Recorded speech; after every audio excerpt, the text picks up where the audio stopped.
같이 함께 읽도록 하겠습니다. 기록된 바 첫사람 아담은 생명이 되었다 함과 같이 마지막 아담은 살려주는 영이 되었나니. 아멘. 고린도전서 15장 45절을 함께 합독했습니다. 합독한 말씀을 통해서 하나님의 언약과 사람 창조의 비밀,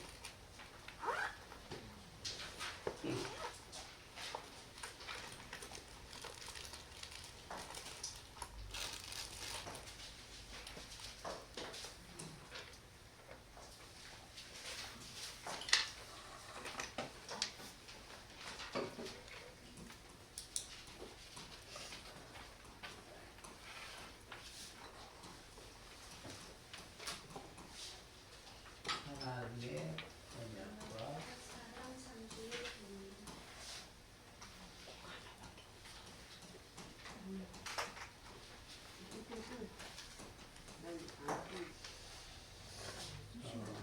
성경의 사람은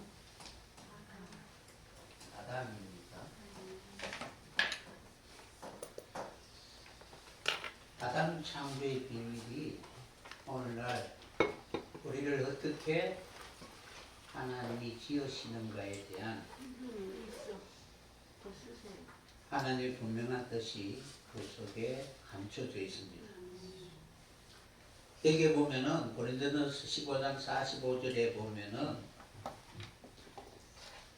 기록된 바 첫사람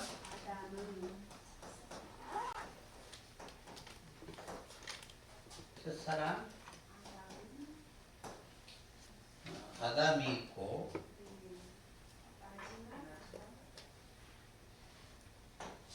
첫사람 아담이 있고 그 다음에 마지막 아담에 대해서 기록하고 있는데 첫사람 아담은 생명이고 산령이고 마지막 아담은 살려주는 영으로 이렇게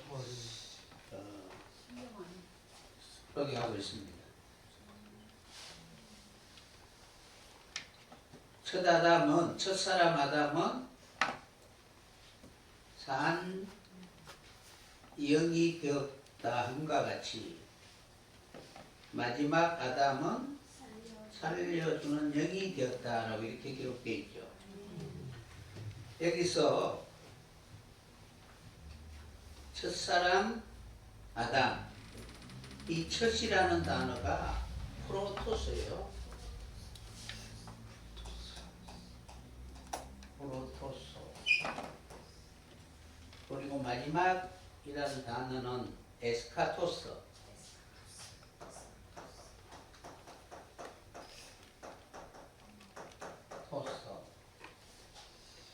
사람은 안드로포스. 아담이라는 거예요. 또 아담은 사람은 안드로포스. 헬라어예요. 그렇게 사용하고 있습니다. 첫이라는 것은 먼저라는 뜻이에요. 먼저는 산령이고 그리고 마지막 종말 최고 가장 먼 에스카토스는 바로 마지막이라는 거예요. 마지막 아담은 맨 나중 맨 끝의 사람은 살려주는 영이 되었다라고 이렇게 기록하고 있죠. 그죠? 그래서 아담에 대해서 설명하고 있는데 여기서 먼저라는 뜻, 프로토스, 먼저 첫 아담은 산령이라는 거예요. 그죠? 또 산령이 무엇이냐면 거시기. 그리고 살려주는 영은 퓨유마. 그래서 요거는 거시기는 레페시. 요거는 노아호 이렇게 보시면 될 거예요.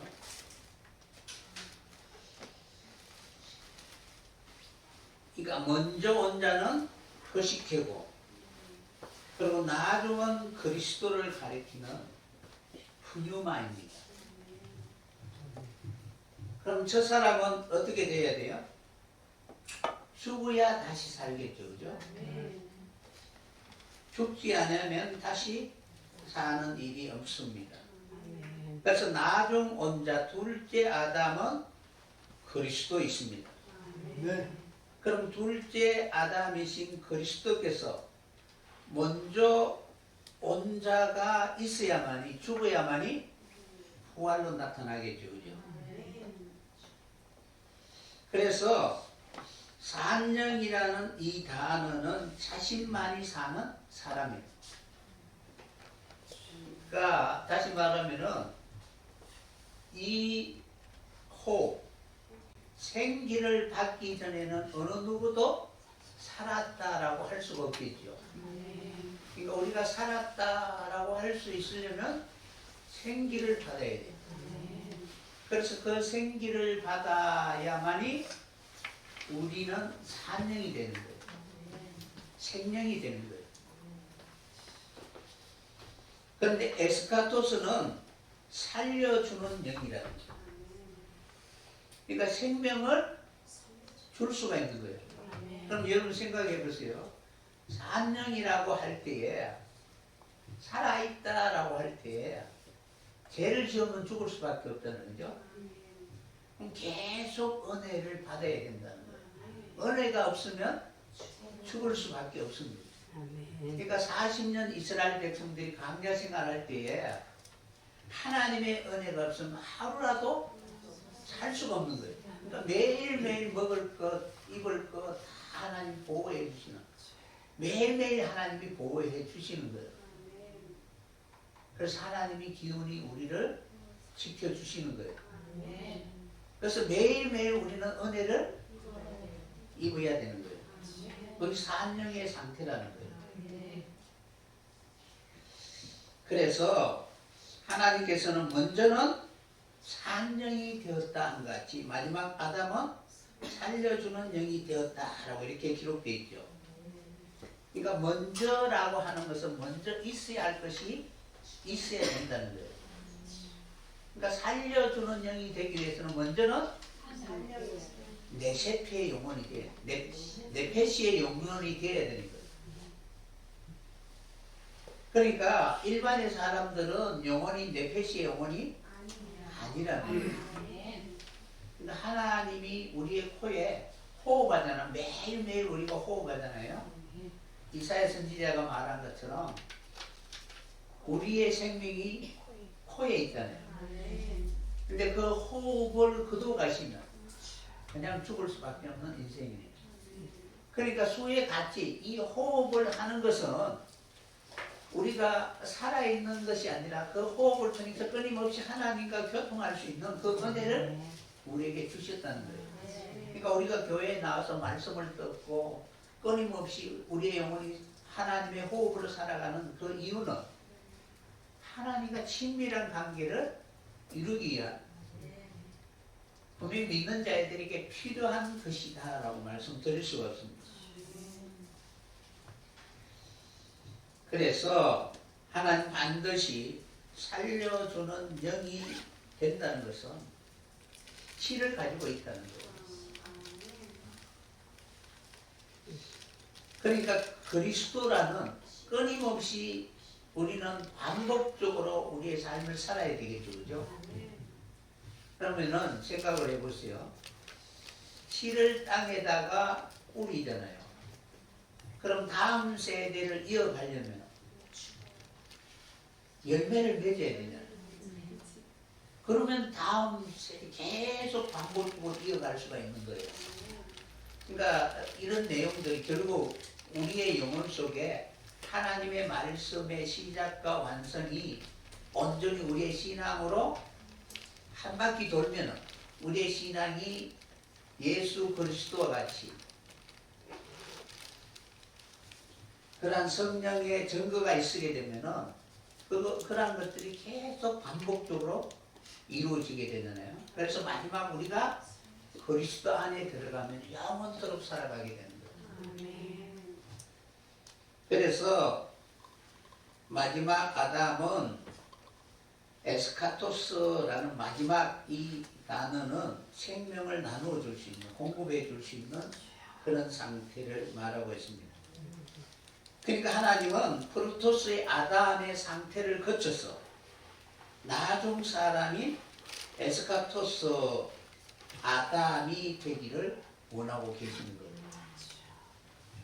그럼 우리가 영원히 신령한 자로서 하나님의 자녀로 천국에 영원히 하나님과 함께 살아가기 위해서는 먼저는 첫사람 아담과 같이 프로토스의 그 과정들이 내게 진행되고 있는가를 봐야 됩니다.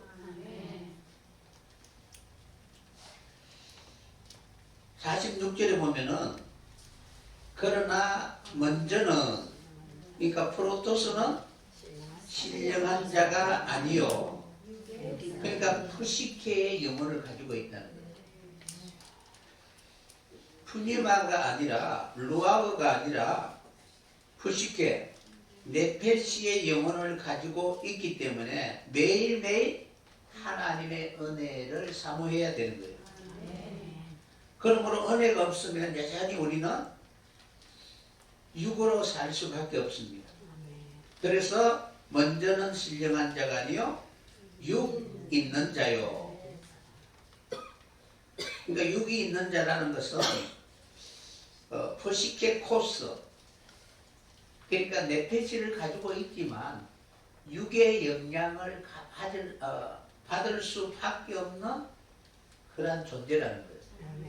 그러니까 여러분들이 이 첫사람의 상태는 영원히 끊임없이 하나님과 관계를 맺을 수 있는 그러한 은혜를 입었지만 여전히 육신의 영향을 받을 수밖에 없습니다. 이 교회만 나가면 어때요? 육신의 생각이 한순간 물 밀려 오듯이 순식간에 오잖아요. 그죠? 교회 안에 있을 때는 어떻게? 항상 하나님의 그 말씀을 생각하고 그렇게 하는데 하나님이 이렇게 울타리로 보호해 주시는데 나가기만 나가면 항상 육의 영향을 받을 수밖에 없는 존재가 첫사람 아담이라는 거예요. 그러니까 호흡에 좌지우지되는 존재라는 거예요. 그런데 그 다음에 먼저는 신령한 자가 아니고 그 다음에 그때부터 그 이후로는 신령한 자니라. 아멘. 그러니까 신령한 자라는 단어는 퓨뉴마인데 퓨뉴마티코스라는 단어를 사용하는데 육체적인 것이 아닌 영적인 그러니까 천한 것과 반대되는 그러한 존재라는 것입니다. 그래서 중생한 상태다라고 이렇게 설명할 수가 있습니다. 이 단어는 성령에 속한 자로서 바람이 부는 대로 이끌려갈 수 있는 그런 존재라는 거예요. 그러니까 세상의 바람이 아니고 성령의 바람에서 인도함을 받게 되는 것입니다. 산령은 큐시케 네페시라는 단어로 호흡하는 영이다 라고 이렇게 설명을 드릴 수가 있습니다. 그러니까 여러분들이 우리가 이제 일반적으로 여러분들이 생각해 봐야 할 것은 사람의 존재를 우리가 표현할 때에 영혼을 가지고 있는 존재잖아요. 그죠? 호흡하는 그런 영을 가지고 있는데 호흡하는 영을 이렇게 가지고 있을 때 여러분들이 생각해 봐야 되는 것은 이제 휴식해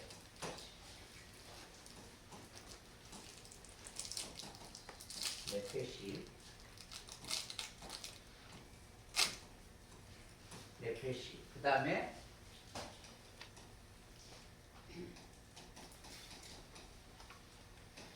퓨뉴마 요거는 루아흐.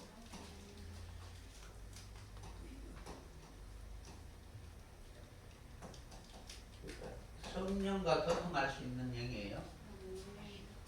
우리 존재 자체가 성령은 아니잖아요, 그죠? 근데 성령과 교통할 수 있는 그러한 영을 가지고 있는 상태를 말하고 있습니다. 그리고 세 번째는 하이 살아있다.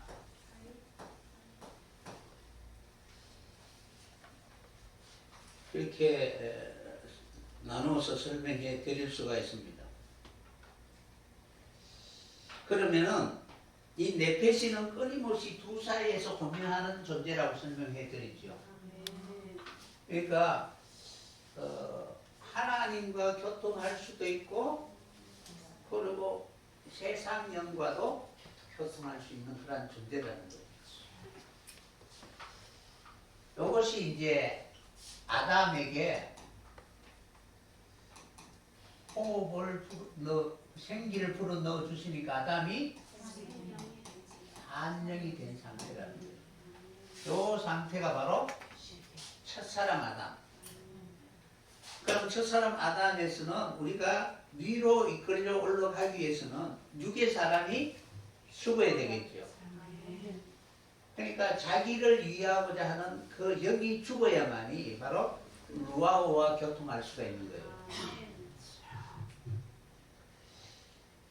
그래서 우리는 시대의 그런 영향을 받을 수밖에 없는 그런 육의 모습을 가지고 있지만 그러나 그것을 뛰어넘을 수 있는 영원한 하나님과 교통할 수 있는 그런 사람들이 되어야 된다는 거예요. 그러면은 이 루아흐라는 이 단어는 바람인데 바람을 여러분들이 느낄 수가 있어요, 없어요? 바람이 불면은 동쪽에서 부는지 어디에서 부는지 우리는 알게 되죠. 그래서 이 내용이 마치 공기나 생기나 아니면 경량성이나 이러한 것들이 나타나게 되면 우리가 감지하게 되는 거예요. 그러니까 우리 육신적으로도 감지하잖아요. 바람이 불면은 지금 어느 한 때다라는 것을 우리는 알게 되고 습기를 많이 머금은 그런 날인지 장마 때인지 아니면 아는 거예요. 그런 것처럼 이 루아흐라는 이 단어는 바로 감지하다, 냄새를 맡다, 냄새를 찾아내다, 받아들이다라는 뜻을 가지고 있는 거예요. 그러니까 여러분들이 좋고 나쁨을 여러분들이 분별할 수 있어야만이 받아들이죠, 그죠?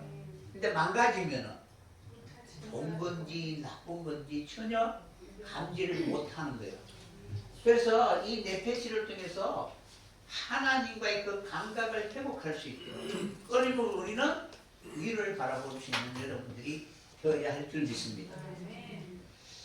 그런데 창세기 고린도전서 15장 47절에 보면은 첫사람은 땅에서 났으니 흙에 속한 자이거니와 둘째 사람은 하늘에서 났느니라 라고 이렇게 기록되어 있습니다. 첫사람은 땅에서 났고 땅에서 났으므로 흙에 속한 자이다 라고 이렇게 기록되어 있죠. 그리고 둘째 사람은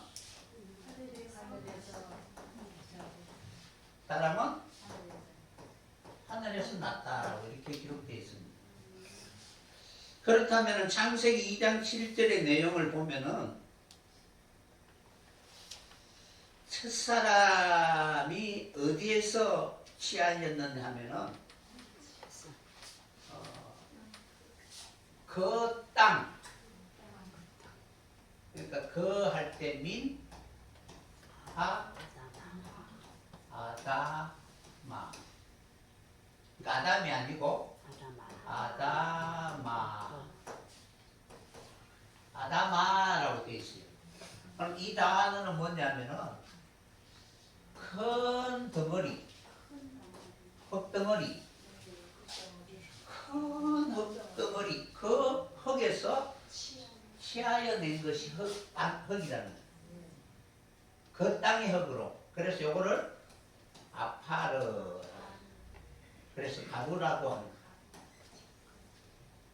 그러니까 아주 작은 것을 이렇게 취하여서 그 흙으로 사람을 만드시고, 그리고 그 코의 생기를 여기에서 이제 아담을 만드시고, 그죠? 그 코에 생기를 넣으니까 생명의 사람이 된 것입니다. 이렇게 창조했는데 이 첫사람 아담은 신령한 자가 아니다라고 이렇게 말씀하고 있습니다. 그래서 첫사람에는 그러면 프로토스, 첫이라는 단어가 프로토스라는 그런 말입니다.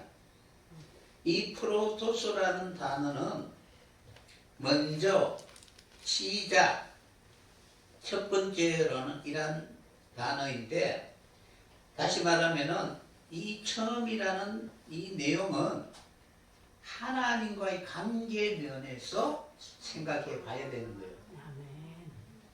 그러니까 흙은 어떻게 하나님과 관계 없는 존재예요. 많은 흙들이 있죠, 그죠? 그러니까 하나님 보시기에 지금 밖에 나가면 흙들이 막 굴러다니는 거예요. 그 흙들이 굴러다니는데 사람을 취하여 오면은 아파라가 되는데 그 사람을 코에 생기를 불어넣어서 상령이 되게 해 주시는 거예요. 그래서 이 첫이라는 단어는 하나님과의 관계 면에서 생각하면은 시작이다. 그러니까 세상 사람들은 하나님과 아무런 관계가 없죠. 그러면 프로토스라는 단어를 사용할 수가 없습니다. 첫 사람이다라고 사용할 수 없고 그냥 사람이에요, 그죠? 그런데 첫이라는 단어가 포함되면 하나님과 관계, 처음 관계를 맺는 거예요. 그럼 모든 사람들이 다 하나 구원에 있어서 하나님과 처음 관계를 맺을 때가 있을 거 아니에요, 그죠? 그 맺을 때가 인간의 의지나 인간의 경험이나 지식으로 맺는 것이 아니고 하나님이 생기를 불어넣어 주었을 때 비로소 하나님과 처음 대면을 할 수가 있는 거예요. 그 내용이 첫사람 아담이다라고 하는 거예요. 그래서 이 첫사람의 근원이 땅이라는 거예요. 땅이라는 단어는 헬라어로 게라는 단어를 사용하는데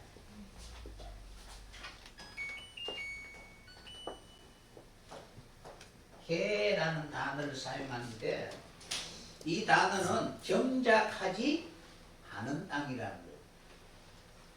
그러니까 경작하지 아니한 땅을 어떻게? 그냥 흙덩어리예요, 흙덩어리. 그곳에 무엇을 심을지 농부가 어떻게 할 계획이 전혀 없는 통칭적인 그런 땅을 바로 이 땅이라는 거예요. 그래서 이 첫사람의 시작의 근원이 그 땅에서 나왔을 때 비로소 그 근원이 시작될 수가 있고, 그리고 하나님이 경작할 수 있도록 사람을 영혼을 보내주시는 거예요. 이 단어가 구약에는 아다마라는 땅인데 불다라는 뜻이에요. 그래서 여기에서 이제 어떻게 이제 아담이 나오죠, 그죠? 요 단어도 일단 불다라는 그런 뜻을 가지고 있고, 이 아담도 그 땅에서 지음을 받았기 때문에 불금이라는 불다라는 그 의미를 가지고 있습니다. 그래서 땅에 속한 자라는 거죠. 그러니까 아직도 부활을 위하여 무엇인가 아무것도 시작하지 아니한 그러한 존재가 이제 생기를 불어넣어 주시니까 그때로부터 이제 부활을 향하여 달려갈 수 있는 그러한 첫사람이 되게 되는 것입니다. 그런데 둘째 사람은 안드로포스라고 말씀을 드렸죠. 그죠? 안드로포스는 어떤 뜻을 가지고, 둘째 사람은 이제 안드로포스. 이 안드로포스라는 이 단어는 사람의 얼굴을 가진, 그러니까 인간의 얼굴을 가진 존재다라는 거예요. 여러분들 누구나 다 얼굴을 가지고 있죠. 그러니까 그 사람이 누구라는 것을 증명할 수 있는 얼굴을 가지고 있는 거예요. 그러니까 그 얼굴을 보면 그가 누구인가를 알 수가 있는 거예요. 그래서 이 안드로포스라는 이 단어는 아네르라는 단어와 옵타노미아,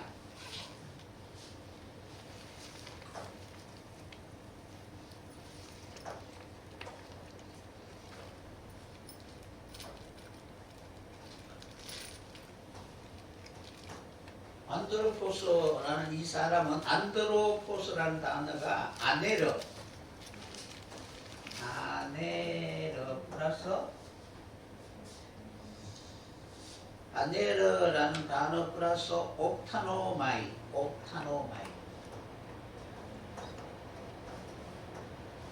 이 두 단어가 바로 합쳐져서 바로 사람의 얼굴을, 인간의 얼굴을 가진이라는 뜻입니다. 그러니까 여기에는 남자와 여자를 다 포함한 사람이라는 거예요. 그러니까 이 형상을 다 가지고 있어야만이 사람, 이 둘째 사람이 그렇다는 거예요. 그래서 예수님은 교회의 머리 되시고 교회는 그의 몸이 되잖아요. 예수님은 신랑이시고 교회는 여자예요. 이 둘째 사람이 이런 형태를 가지고 있으니까 부활의 존재다라고 드릴 수가 있습니다. 그래서 사람의 얼굴이라는 의미를 가지고 있는 사람, 남자와 여자를 가지고 있는 사람이라는 뜻이니까 바로 그리스도와 교회에 대한 내용이다라고 말씀을 드릴 수가 있습니다. 그러므로 이 안드로포스, 사람이 가지고 있는 의미는, 얼굴은 항상 위를 향하여 쳐다보다라는 그런 뜻을 가지고 있어요. 얼굴을 가지고 있다는 것은 위로 보다라는 뜻이에요. 그러니까 위는 무엇이냐면은 하늘을 의미하겠죠. 그죠? 그래서 사람의 얼굴을 가지고 있다는 뜻은 하늘을 향해서 보고 있는 존재라는 거예요. 그러므로 안드로포스, 둘째 사람은 땅의 것으로만 살 수 있는 존재가 아니다라는 거예요. 그러니까 하늘을 향하여 갈급해하고 목말라 하는, 갈망하는 그런 존재가 둘째 사람입니다. 그러므로 영혼을 삼하고 하나님의 나라를 본능적으로 삼하는 존재가 둘째 사람이라는 거예요. 이런 사람이 영적인 존재라는 거예요.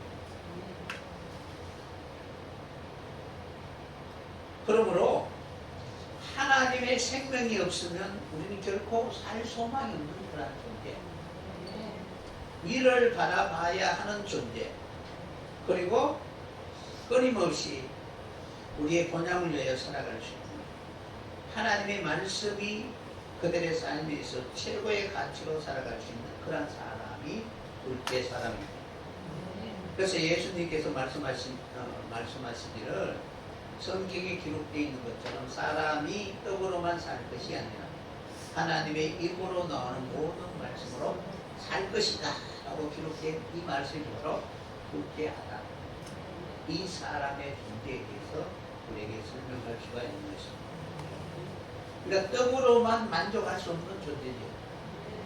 하나님의 말씀으로 살아야 행복할 수 있는 존재가 바로 안드로포스, 둘째 사람이라고 하셨어요. 그런 영혼을 가지고 있어요. 그래서 여러분들이 바로 네페시의 영혼을 통해서, 그죠? 땅으로 내려가는 자가 아니라 루아우를 향해서 성화될 수 있는 그런 사람들이 되어야 할 것입니다.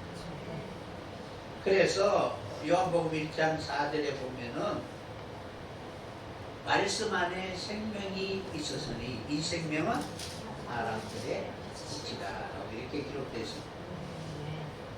그러니까 빛을 떠나서는 결코 살아있다라고 할 수 없는 존재. 그러니까 하나님을 떠나서는 행복할 수 없는 그런 존재가 위의 사람입니다. 하나님께 소망을 두는 자는 영혼의 기능인 지정의를 통해서 날마다 하나님을 알아가는 이러한 성화의 사람이 되어야 할 것입니다. 비록 땅의 흙으로 지어졌지만 하나님의 은혜로 말미암아 불어넣어 주신 생기를 통하여 하나님을 향하여 순례자와 같이 나아갈 수 있는 그러한 사람들이 위의 사람이라. 먼저는 하나님의 생기를 받아야 됩니다. 그 생기를 받아서 육에 져서 육신대로 살 것이 아니라 그것을 이길 수 있는, 기도를 통해서 이길 수 있는 그러한 사람이 되어야 됩니다. 그것을 이길 수 있도록 우리에게 먼저 주신 하나님이 우리에게 베푸신 은혜가 바로 하나님을 붙들 수 있는 그 자원을 우리에게 불어넣어 주셨다는 거예요. 그러함에도 불구하고 정체성을 잃어버리고 육신을 좇는 자가 된다면 성경에는 이성 없는 짐승과 다를 바 없다라고 이렇게 말씀하고 있습니다. 그러니까 짐승은 앞만 보고 살아가죠. 죽으면 흙으로 돌아갑니다. 그러나 이 영혼은 하늘로 하나님 계신 곳을 향하여 나아가게 될 것인 줄 믿습니다. 그래서 안드로포스의 얼굴을 가진 사람, 사람의 얼굴을 가진 사람은 하늘에 속한 자가 되어야 할 것입니다. 그러니까 위를 바라보는 자, 하늘에 속한 자, 영원에 속한 존재, 이것이 바로 인자의 모습이고 사람의 본질이라는 거예요. 그래서 아담은 창조의 목적을 위하여 하나님이 지으신 태초의 사람, 시작의 사람이다라고 말씀드릴 수가 있습니다. 일반적으로 원어를 보면은 아담 이전에도 많은 사람들이 있었습니다.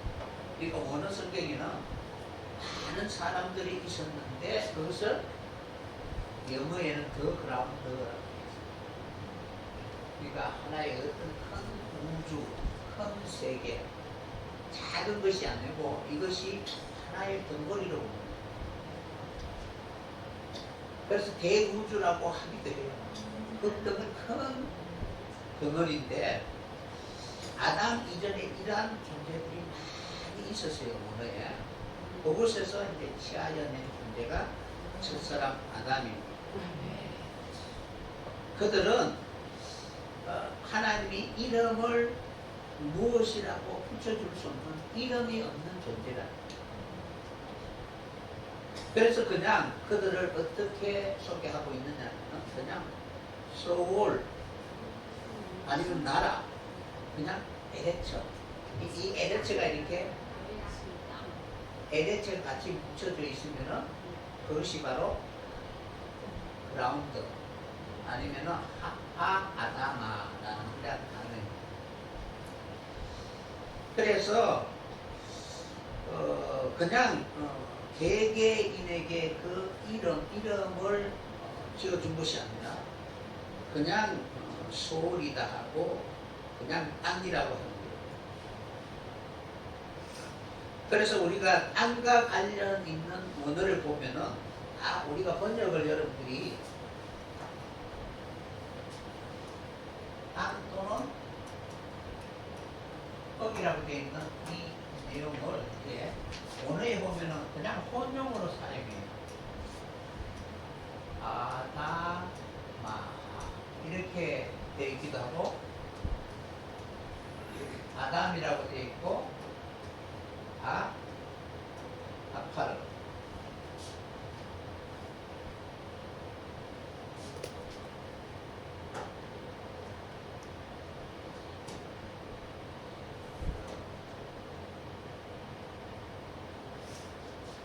이것을 이제 일정하게 이렇게 다 원어에 그대로 이렇게 기록한 것이 아니고 이 기록박도 섞여서 어떨 때는 어떻게 이 아다마를 땅이라고 했고 어떤 때 보면 아담도 땅이라고 했다가 또 아파르도 땅이라고 했다가 흙이라고 했다가 막 이런 식으로 이 개념이나 의미를 모르면서 번역을 해놓은 거예요.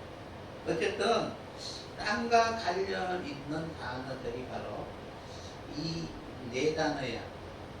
아다마, 아담, 아파처, 그 다음에 에레처.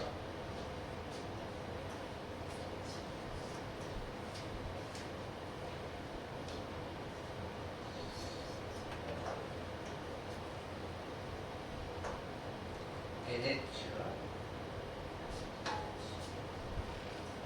이런 단어들이 있습니다. 이 단어들이 다 땅과 관련이 있습니다. 창세기 1장 1절을 보면 태초에 하나님 천지를 창조하시니라. 하늘과 땅을 창조하시니라 돼 있죠, 그죠? 요 땅은 그때 이제 에레트라고 되어 있습니다. 그렇다면은 하나님의 창조의 목적을 위하여 창조의 사역적 관계를 생각할 때에 하나님은 대표성의 원리를 따라 아담을 지으신 거죠. 그러니까 땅과 관련 있는 것이 다 이 뒤에 이제 붙는 앞에 접두사나 전미사를 통해서 이렇게 관계성을 볼 수가 있는데 이 땅을 하나님이 어떻게 하실 것이다 라는 하나님의 그 의도를 우리에게 알려주시기 위해서 아담을 창조하신 거예요.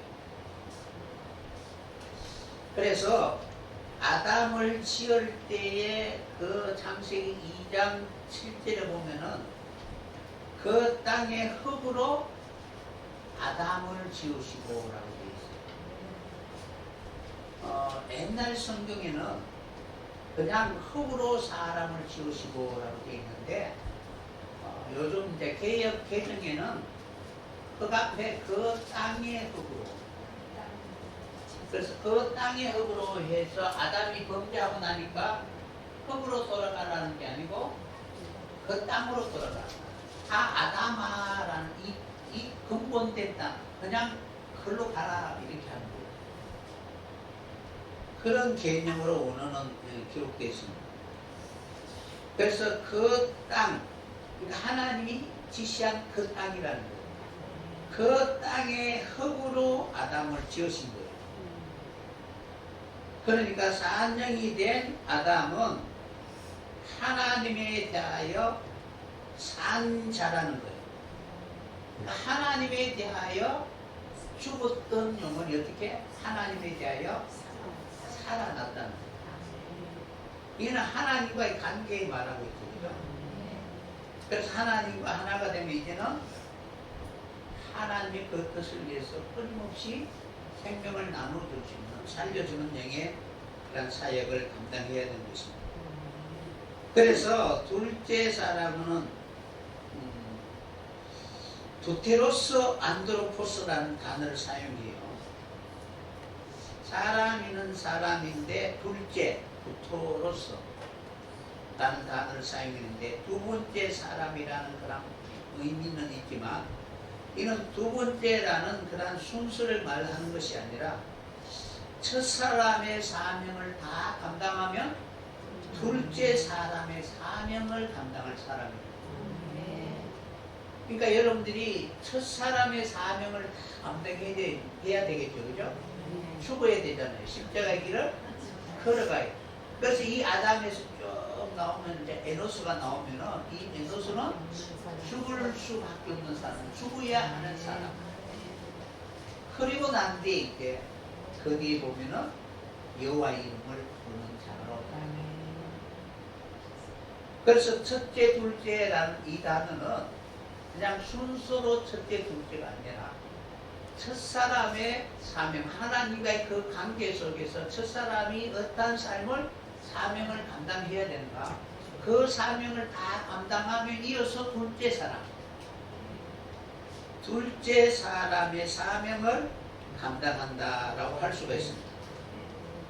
그래서 두테로스라는 이 둘째,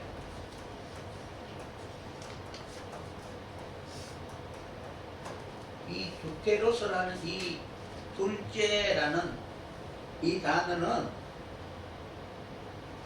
서수로서 두 번째인데 그 후에 다시라는 그런 뜻입니다. 그러니까 둘 중에 다른 하나. 그러니까 첫 사람이 있고 둘째 사람이 있으면은 첫 사람과 다른 사람. 그러니까 예수님의 그 사역을 감당하는데 십자가를 지고 부활한 증인들은 어떻게 성령을 받은 사람은 예수보다 더 큰 일을 감당하죠. 그죠? 다 크다라는 것이 아니고 둘째 사명을 감당하는 사람이다라고 말씀드릴 수 있습니다.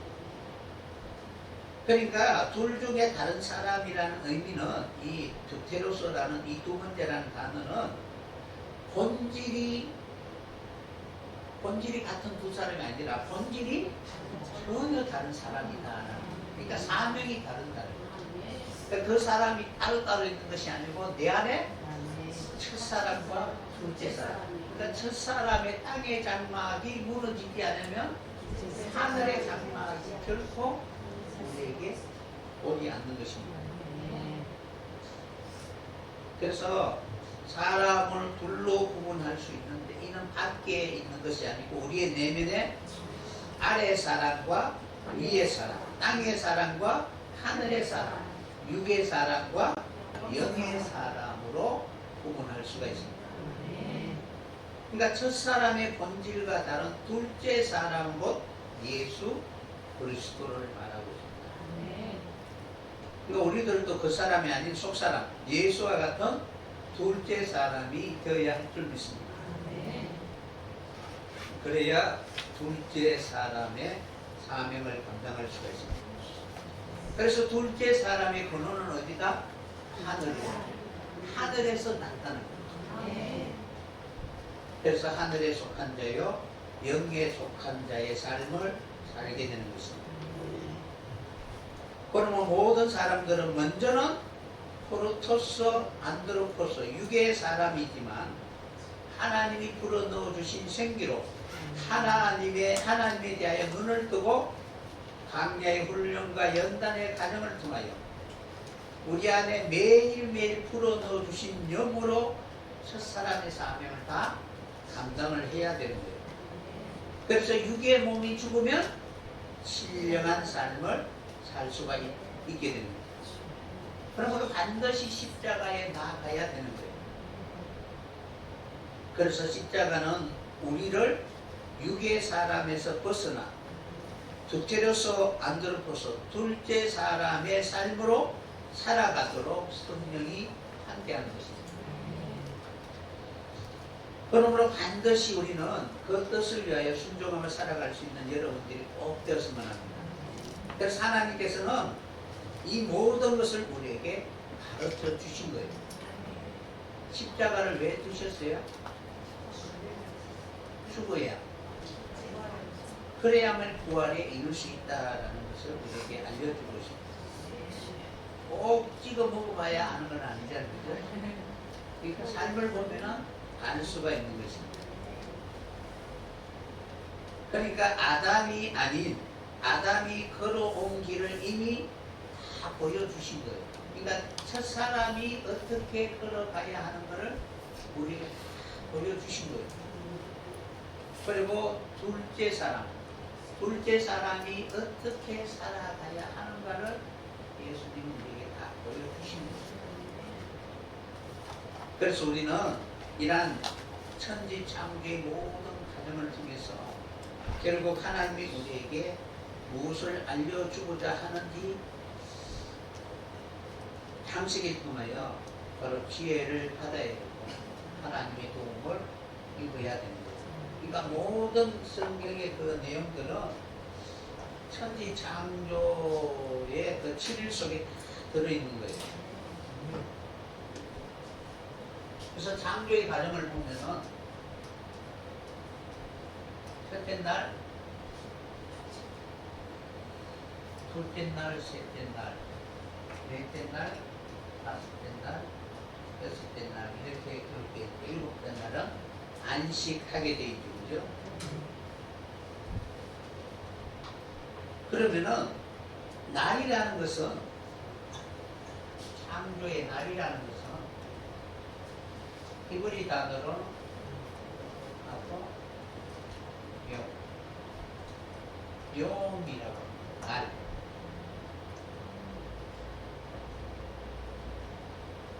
말씀하시고 이루시는 거예요. 창세기 1장부터 6째 날까지 하나님이 무엇이라고 하시니 그대로 이루어집니다. 그죠? 말씀하고 이루시는 것이 뭐냐? 언약이다. 하나님의 언약.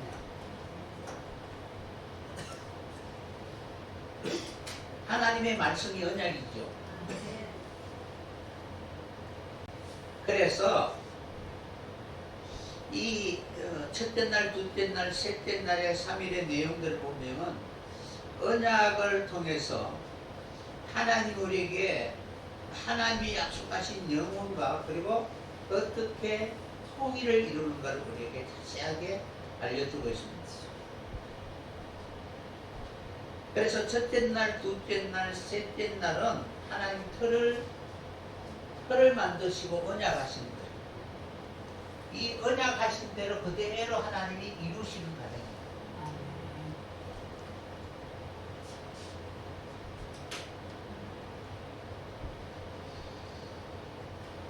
그래서 창세기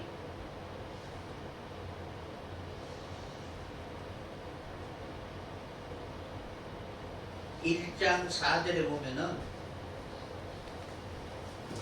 하나님이 어떻게 말씀하고 계시냐면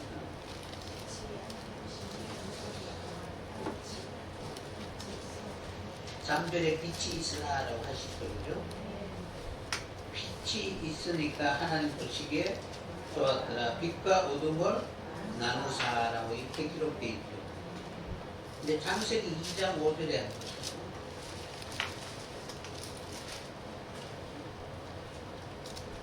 여호와 하나님이 땅에 비를 내리지 아니하였고 땅을 갈 사람이 없으므로 그들은 초목이 아직 없었고 밭에는 채소가 나지 아니하였다라고 이렇게 기록되어 있고, 근데 3장 이제 6절에 보면 그 여자가 그 나무를 던져 범죄하고 지어롭게 하게 탐스럽게 한 나무입니다 라고 이렇게 기록되어 있다는 거죠. 그러면은 우리가 일반적으로 쭉 창조의 과정을 보면은 천지 창조의 모든 내용들 결국 하나님이 어떻게 하시겠다라는 그 계획대로 하나님은 그대로 이루시는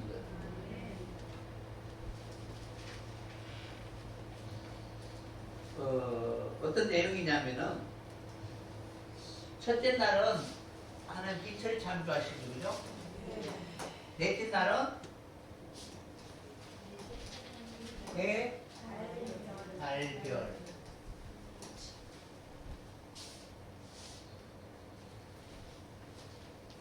그리고 궁창, 둘째 날은 궁창을 만들사 위아래로 나누시잖아요.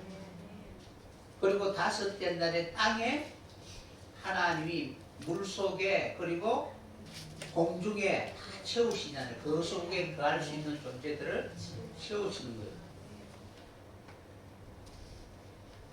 그리고 셋째 날에 땅을 만드시고 그 다음에 여섯째 날에 그 땅에 사는 짐승과 사람을 만드시고 라는, 그러니까 3일의 내용들을 그대로 채우는 것이 넷째 날, 다섯째, 여섯째 날입니다. 그걸 다 채우고 난 뒤에 일곱째 날에 안식하시니라 라고 이렇게 기록되어 있어요. 그러니까 하나님은 분명히 약속하신 대로 말씀하시고 그 말씀이 그대로 보이는 것으로 하나님이 나타내 보여주신 거예요. 그러니까 창조의 과정들이 하나님이 어떻게 당신이 보시기에 좋았더라 할 수 있는 그 모든 날들이 분명히 하나님이 바라고 원하는 그런 통일성을 가지고 있다는 거죠. 개별적인 것이 아니고 다 연관 있고 통일성을 가지고 있다는 거죠. 그래서 창세기 1장은 영원 안에서 펼쳐질 하나님의 경륜의 정사진. 그러니까 빛, 하늘, 그죠? 이런 내용들이 보이는 것은 아니잖아요, 그죠? 이런 것 안에서 어떻게 하나님이 어떻게 창조해 갈 것인가를 우리에게 보여주시는 거예요. 그러니까 빛으로 말미암아 나타날 수 있는 그 세계가 있을 거 아니에요, 그죠? 그래서 그것을 이제 창세기 2장부터 여호와 하나님이 그것을 이루어 가시는 과정을 설명하면서 계시록에는 그 완성된 내용을 사도 요한을 통해서 펼쳐 주시는 거예요. 그러니까 첫째, 둘째, 3일 그리고 넷째, 다섯째, 여섯째를 대비시키면서 하나님이 이 두 개의 어떤 그런 구조를 이렇게 보여주시면서 우리에게 말씀하고자 하시는 그 이유는 하나님의 뜻과 교회가 어떤 관계가 있는가를 생각해 봐야 되는 거예요. 그러니까 하나님은 말씀하셨잖아요, 그죠? 그 말씀이 보이는 교회를 통해서 그대로 하나님이 증거해 주시는 거예요. 그래서 어쨌든 우리는 하나님이 나타내시고자 원하는 그 원리가 무엇인가를 정확하게 해석할 필요가 있습니다. 진리가 선인데 그것이 선이라고 하기 위해서는 부정이 필요하잖아요, 그죠? 그러니까 부정을 통해서 긍정을 증거하는 거예요. 그러니까 내가 착한 사람인지 나쁜 사람인지 어떻게 알아요? 그럼 나와 다른 아주 나쁜 사람을 옆에 이렇게 두심으로 이 사람은 참 사람이다 라는 것을 보여주잖아요, 그죠? 그래서 육의 사람에게 영의 사람을 옆에 붙여서 이렇게 살아야 하는 것이 바로 영의 사람이다, 위의 사람이다 라는 것을 나타내 주는 거예요. 그러니까 부정이든 긍정이든 어쨌든 나 자신을 분별할 수 있는 그런 수단이 되는 거예요. 그래서 진리가 진리 되기 위해서는 진리 아닌 것을 두심으로 우리에게 그 진리 아닌 것이 내 안에 있으면 그것을 버리게 하시는 거예요.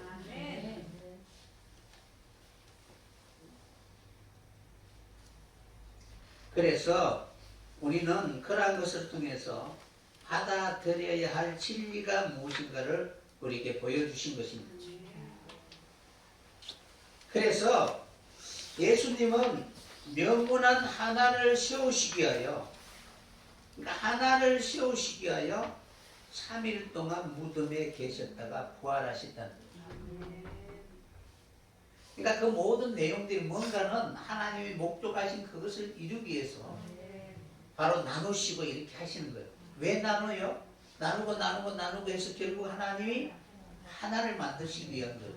그러니까 여러분 안에 빛과 어둠이 나눠지지 않으면 우리의 삶이 혼돈 속에 살아갈 수밖에 없는 거예요.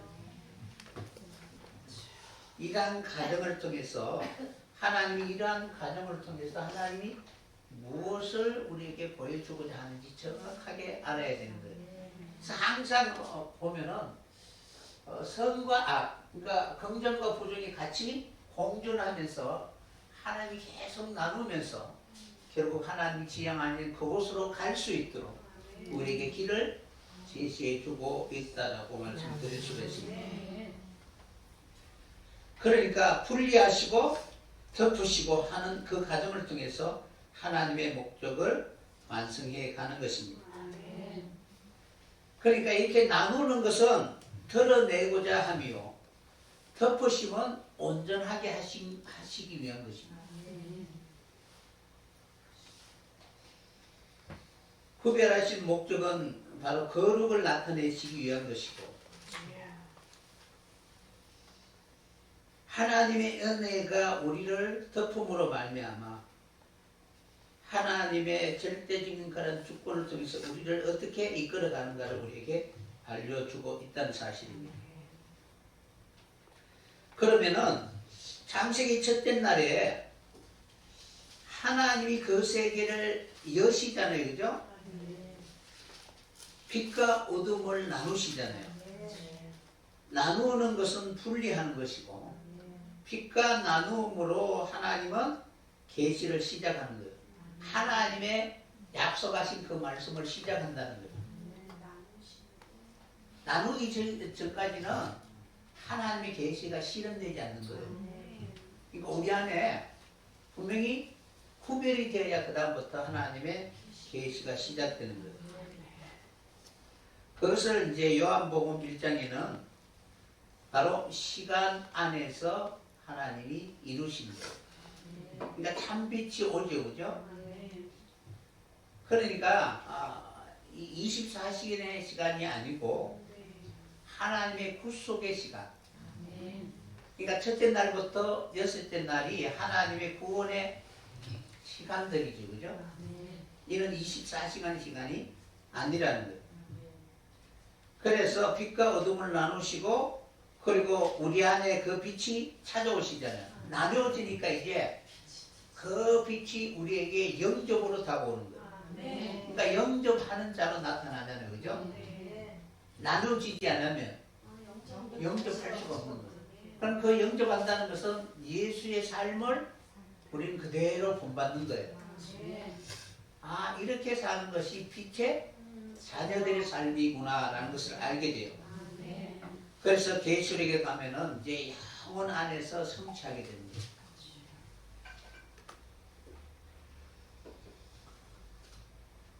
그러므로 이러한 과정을 통해서 우리가 성경을 어떻게 이해해야 되느냐, 결국 첫째 날, 둘째 날, 셋째 날의 이 과정들이 성경에는 아주 일목요연하게 연결지어서 마지막 계시록에 우리에게 말씀하고자 원하는 그 목적을 향해서 달려가고 있다는 것입니다. 창세기 1장 1절에 태초에 하나님이 천지를 창조하시니라 라고 기록되어 있죠. 그러고 나는데 이제 1장 4절은 빛과 어둠을 나누시고 그리고 넷째 날에 해를 창조하죠. 그럼 요한복음에는 어떻게 기록되어 있느냐, 태초에 말씀이 계시니라. 그런데 말씀이 계시잖아요, 그죠? 그러면 창세기는 빛과 어둠을 나눠서 빛을 낮이라 하고 어둠을 밤이라 했는데 요한복음 1장 5절에 보면 빛이 왔을 때 어둠이 알지 못하느냐. 그러니까 나눠지지 않은 빛이 와도 몰라는 거예요. 영접하지 못하는 거예요. 뒤에 보면은 영접하는 자는 아들의 권세를 주시는데 그 아들의 사명을 감당하게 된 거예요. 그런데 요한 1서에 보면 형제를 사랑하는 자는 빛 가운데서 거한다라고 이렇게 기록되어 있죠, 그죠? 이런 내용들이 계시록에 보면은 하나님이 빛이 되시며 어둠이 하나님이 빛이 되시면은 예루살렘 가운데 다시는 어둠이 없잖아요, 그죠? 어둠이 없어진다. 다시는 밤이 없겠고 등불과 햇빛이 쓸데없이 이는 주 하나님이 그들에게 빛이시니라. 그들이 세세토록 왕도로 타리라. 이렇게 기록되어 있죠. 그러니까 어둠이 이제 영원히 사라짐으로 빛만 남게 되는 거예요. 이런 과정을 쭉 보면 첫째 날하고 넷째 날하고 이렇게 하나님이 설명하면서 성경 전체 이 내용들을 다시 우리의 삶 속에 바로 그대로 조명해 주시고 그리고 이러한 과정을 통해서 하나님의 그 목적하신 바를 이루어 가시겠다라는 것을 우리에게 알려주고 있다는 사실입니다. 그러니까 성경의 구조는 구약과 신약의 해석이 동일해야 된다는 거예요. 그러니까 구약에 이렇게 되어 있으면은 요한복음 1장하고 계시록하고 어떻게 하나님이 이루어가는 구조는 동일하다. 그러니까 첫째 날부터 쭉 이루어가는 그 과정들이 하나님의 동일한 목적 안식을 위해서 하나님 끊임없이 연결되어서 지속적으로 이루어가고 있다는 것입니다. 그래서 성경 전체를 볼 때 우리는 성경의 구속의 과정, 구원의 과정, 그 구정이 왔다 갔다 할 것이 아니라 동일한 하나님이 바라고는 그 뜻을 이루기 위해서 하나님이 기록한 말씀이다라는 것을 이해해야 되는 거예요. 그러니까 오실 분과 오신 분과 다시 오실 분의 그 사역이 동일한 목적을 위해서 그 일을 하신다는 거예요. 성경은 신구약은 동일한 하나님의 언약이요 약속이기 때문에 그렇습니다. 그러니까 구약은 이제 다른 하나님, 신약은 다른 하나님, 이게 아니고 동일하신 하나님이 언약하신 말씀이기 때문에 동일한 목적을 가지고 있다는 거예요. 그래서 우리는 그림자와 실체가 마치 구약과 신약인 것처럼 분명하게 하나님은 우리에게 어떻게 구원을 펼쳐가고 이루어 가시는가를 우리에게 보여주시는 것입니다. 그래서 하나님은 일하실 때 항상 구약에 기록된 말씀대로 신약의 예수님이 이루신 거예요. 그래서 하나님은 언약에 신실하신 분이라는 거예요. 반드시 하나님은 그 말씀을 지킨다는 사실을 우리에게 말씀해 주면서 그 말씀을 이루시기까지 끝까지 오래 참으시고 인내하시는 분이십니다. 그러니까 우리를 향한 하나님의 그 신실하심에 대하여 찬양하지 아니할 수가 없는 거예요. 그러니까 우리는 수시로 바뀌잖아요, 그죠? 그런데 하나님은 우리를 향한 당신의 계획이 전혀 변개치 않고 약속하신 대로 이루어 가실 것입니다. 그걸 알지 못할 때 때로는 어떻게 우리를 막 힘들고 어려운 그런 고난 속에 밀어넣기도 하고 이런 과정을 통해서 점점 하나님의 목표가신 그것을 향하여 달려가게 하실 것입니다. 그래서 우리는 앞으로 이제 천지 창조의 6일을 이렇게 이제 강의할 때가 있으면은 이 3일을 언약 안에서 설명을 해드리고 그리고 4일, 넷째, 다섯째, 여섯째 날은 신약에 기록되어 있는 말씀처럼 어떻게 우리 안에 채워가는가 하는 그런 의미에서 우리가 바라볼 수 있는 그런 영적 시각을 가지고 있어야 될 것입니다. 그래서 하늘에서 이루어진 것 같이 땅에서도 이루어지지요. 그러니까 이미 완성된 영원한 그 하늘의 관점. 그러니까 하늘에서는 이루어질 거예요. 이루어진 거예요. 그러니까 이루어진 관점에서 우리가 세상을 봐야 되는 거예요. 왜냐하면 땅에서도 그대로 이루어지기 때문에 그렇습니다. 그래서 성경의 진리와 우리의 삶의 의미가 새로 다가오게 될 것입니다. 이런 가정들을 우리는 영원성이라고 하는 거예요. 영혼의 속성, 그죠? 그래서 이러한 다양한 형식과 내용이 역사나 계시나 서신이나 이런 것을 가지고 있지만 가르치는 것은 오직 단 한 가지, 예수 그리스도와 교회에 대한 내용으로 십자가와 부활입니다. 아멘. 오직 가르치는 것이 예수 그리스도. 아멘. 그러니까 예수는 머리고 몸은 그죠? 그의 사역이 그리스도로 다 나타내신 증거가 교회라는 거예요. 그러니까 예수라는 것은 구원이라는 것이고 그죠? 그리스도는 그분을 나타내다 이루다 하는 어디에 이루셨어요? 교회에 이루신 것이 그리스도의 사역입니다. 그것이 십자가와 부활입니다. 그래서 사도 바울이 내가 너희 중에서 예수 그리스도와 그의 십자가에 못 박힌 것 외에는 아무것도 알지 아니하기로 작정하였다. 갈라디아서에서는 예수 그리스도 십자가 외에는 결코 자랑할 것이 없다. 그래서 내가 십자가에 대해 못 받고 세상이 내게 대하여 그러하니라. 빌립보서 3장 8절에는 내 주 예수 그리스도를 아는 지식이 가장 고상하다. 그러니까 한결같이 바울 서신을 보면은 바로 우리에게 하나님의 구원을 이루기 위한 그 통일성을 우리에게 알려주고 있다는 거예요.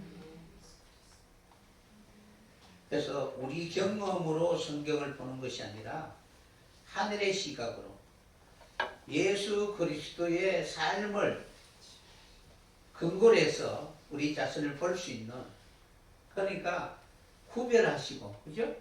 어둠과 빛을 구분하시고, 그리고 하늘의 영원한 속성으로 당신이 다 이루심으로 하늘이 되시고 하늘에 올라가신 것처럼 우리에게도 바로 그대로 이루어질 수 있는 그 일을 우리에게 약속해 주신 것입니다. 그래서 인본주의 관점에서 성경을 보는 것이 아니라 예수 그리스도의 눈으로 볼 수 있는 여러분들이 꼭 되었으면 합니다.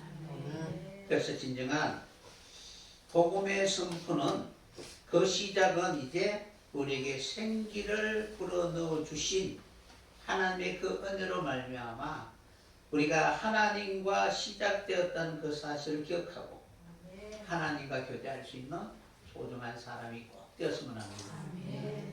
그래서 우리가 자랑할 수 있는 것은 십자가밖에 없다는 사실을 기억하시고 진정으로 내 안에 그 십자가의 흔적이 남길 수 있는 그런 길을 기억하고 이제는 내가 하나님과의 그 관계를 시작하는 그 시작이 우리의 영혼 속에 내 패시의 영혼을 주셨다라는 사실을 꼭 기억하셨으면 합니다. 그래서 그것을 통해서 우리는 끊임없이 아래를 바라보는 자가 아니라 위를 바라볼 수 있는 그런 영혼이 꼭 되었으면 합니다. 오라 탄식한다는 것은 바로 하늘을 소망하며 달려가기를 원하는 그러한 소망이 더 강하기 때문에 하나님 어떻게 해달라는 그런 마음으로 하나님만 바라보는 그러한 심령이 되게 될 것입니다. 2026년과 같이 이제는 시온을 위하여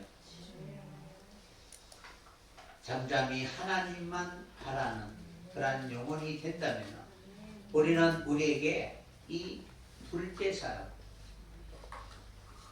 새로운 사명이 우리에게 있다는 사실을 깨닫고 그것을 붙들고 시온을 이룰 수 있는 그런 시온 백성이 되게 될 것입니다. 그러한 축복에 다 함께 참여할 수 있는 여러분 되시기를 예수님의 이름으로 축원합니다.